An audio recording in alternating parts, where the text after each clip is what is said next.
Seriously Shaon ভাই বলেন না, এত মন প্রাণ উজাড় করে কোন মেয়েকে ভালোবাসেন, বলেন বলেন। তোমাকে। শাওন ভাই, শুনলাম আপনি নাকি অনেক বড় বেতনের চাকরি পেয়েছেন। অনেক বড় না, মানে ছোটখাটো। মা বলেছে আপনি নাকি পেট মোটা বেতনের চাকরি পেয়েছেন। না, চলে আর কি, গুড স্যালারি।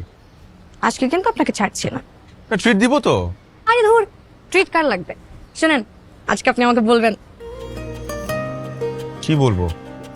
এই যে এতদিন আপনি যাকে মনে মনে পছন্দ করতেন, লুকিয়ে লুকিয়ে যার জন্য চিঠি লিখতেন কিন্তু স্বীকার করেননি, আজকে আপনার আমাকে বলতেই হবে। কারণ শাওন ভাই, আপনি আমাকে বলছিলেন যে আপনি যেদিন চাকরি পাবেন সেদিনকে আপনি আমাকে বলবেন। বলেন।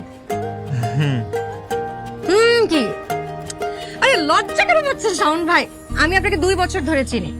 আপনার মতন ভদ্র অমায়িক ছেলে এই পুরো এলাকাতে খুঁজলে আর একটা পাওয়া যাবে না। আর আপনি দেখতে শুনতেও তো ভালো, ভালো চাকরিও পেয়েছেন আর পড়াশোনাও ভালো।